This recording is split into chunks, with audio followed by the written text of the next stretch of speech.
ଭଦ୍ରକରେ ଘଟିଲା ପୁଣି ଏକ ଲୋମଟାଙ୍କୁରା ଘଟଣା। ସୁଭଦ୍ରା ଯୋଜନା ଫର୍ମକୁ ଆପ୍ଲାଏ କରିବାକୁ ନେଇ ଘଟିଲା ପୁଣି ଏକ ହୃଦୟ ବିଦାରକ ଘଟଣା। ସ୍ୱାମୀ ସ୍ତ୍ରୀ ଦୁଇଜଣ ଜନସେବା କେନ୍ଦ୍ର ଯାଇଥିଲେ ସୁଭଦ୍ରା ଯୋଜନା ଆପ୍ଲାଏ କରିବାକୁ। ଘଟିଲା ପୁଣି ଏକ ଲୋମଟାଙ୍କୁରା ଘଟଣା। ଆଉ ତାପରେ ଯାହା ଘଟିଲା ସମସ୍ତଙ୍କୁ କରିଦେଇଛି ଆଶ୍ଚର୍ଯ୍ୟ। ଏମିତି ଏକ ଘଟଣା ଘଟିଲା ଜନସେବା କେନ୍ଦ୍ରରେ। ଭିଡ଼ିଓ ଆରମ୍ଭ କରିବା ପୂର୍ବରୁ ଆପଣ ଯଦି ଜଗତର ନାଥ ମହାପ୍ରଭୁ ଶ୍ରୀ ଜଗନ୍ନାଥଙ୍କୁ ଭକ୍ତି କରନ୍ତି, ପ୍ରଭୁ ଜଗନ୍ନାଥଙ୍କୁ ଆରାଧ୍ୟ ବୋଲି ମାନନ୍ତି, ତାହେଲେ ଭିଡ଼ିଓକୁ ଏକ ଲାଇକ୍ କରି କମେଣ୍ଟ ବକ୍ସରେ ଶ୍ରୀ ଜଗନ୍ନାଥ ବୋଲି ଲେଖିଦିଅନ୍ତୁ। ଭଦ୍ରକ ଜିଲ୍ଲା କହ୍ନେଇପୁର ଗ୍ରାମର ଗୋବିନ୍ଦ ବାବୁ ଆଉ ତାଙ୍କ ସ୍ତ୍ରୀ ଆଉ ତାଙ୍କର ଦୁଇ ଝିଅ। ଗୋବିନ୍ଦ ବାବୁ ଏକ ପ୍ରାଇଭେଟ କମ୍ପାନୀରେ କାମ କରୁଥାନ୍ତି। ତାଙ୍କର ମାସିକ ଦରମା 18,000 ଟଙ୍କା। ସେ ଟଙ୍କାରେ ତାଙ୍କ ପରିବାର ପୋଷନ୍ତି। ଆଉ ଗୋବିନ୍ଦ ବାବୁଙ୍କ ସ୍ତ୍ରୀ ଜଗତର ନାଥ ମହାପ୍ରଭୁ ଶ୍ରୀ ଜଗନ୍ନାଥଙ୍କୁ ଆରାଧ୍ୟ ବୋଲି ମାନନ୍ତି। ସେ ଭକ୍ତିର ସହ ଡାକିଲେ କଳା ଠାକୁର ତାଙ୍କ କଥା ଶୁଣନ୍ତି। ସେମାନେ ବାହାରିଲେ ସୁଭଦ୍ରା ଫର୍ମ ଧରି ଜନସେବା କେନ୍ଦ୍ରକୁ ଆପ୍ଲାଏ କରିବାକୁ। ସେଠାରେ ଯାଇ ଦେଖନ୍ତି ଜନସେବା କେନ୍ଦ୍ରରେ ବହୁତ ଭିଡ଼ ହୋଇଥାଏ। କ'ଣ କରିବେ, ସେଇଠାରେ ବସି ପଡ଼ିଲେ। ଆଉ ଭାବିଲେ ଟିକେ ଫାଙ୍କା ହେଲେ ଆପ୍ଲାଏ କରି ଘରକୁ ଯିବେ। କିନ୍ତୁ ଫାଙ୍କା ହେଉନଥାଏ, ଭିଡ଼ ବଢ଼ିବାରେ ଲାଗିଥାଏ। ଦିନ 2:30 ହୋଇଗଲାଣି। ତାଙ୍କୁ ବହୁତ ଭୋକ ଲାଗୁଥାଏ।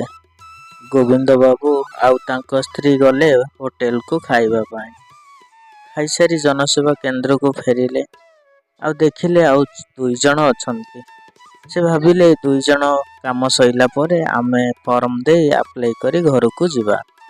ଗୋବିନ୍ଦ ବାବୁଙ୍କ ସ୍ତ୍ରୀ ଗଲେ ଫର୍ମ ଦେବାକୁ। ଗୋବିନ୍ଦ ବାବୁ କାନ୍ଥକୁ ଡେରି ହୋଇ ବସିଥିଲେ। ସେ କାନ୍ଥ ଭଙ୍ଗା ଥିଲା। କାନ୍ଥଟି ଧୀରେ ଧୀରେ ଗୋବିନ୍ଦ ବାବୁଙ୍କ ଉପରକୁ ଶୋଇପଡ଼ିଲା। ଗୋବିନ୍ଦ ବାବୁ କାନ୍ଥ ତଳେ ରହିଗଲେ। ଆଉ ତାଙ୍କ ମୁଣ୍ଡ ବାହାରକୁ ଥାଏ। ଗୋବିନ୍ଦ ବାବୁ ଚିତ୍କାର କରି ଡାକୁଥାନ୍ତି, ମୋତେ ବଞ୍ଚେଇ ଦିଅ, ମୁଁ ମରିଯିବି। ଏମିତି କହୁଥାନ୍ତି। ତାଙ୍କ ଉପରେ କାନ୍ଥ ଚାପି ହୋଇ ରହିଥାଏ। ତାଙ୍କ ସ୍ତ୍ରୀ ଦେଖି ଜୋରରେ ଡାକିବାକୁ ଲାଗିଲେ, କିଏ କେଉଁଠି ଅଛ, ମୋ ସ୍ୱାମୀକୁ ବଞ୍ଚେଇ ଦିଅ। ତାଙ୍କ ସ୍ତ୍ରୀ ଆଉ କ'ଣ କରିବେ, ସେଠାରେ ଆଉ କେହି ନଥିଲେ।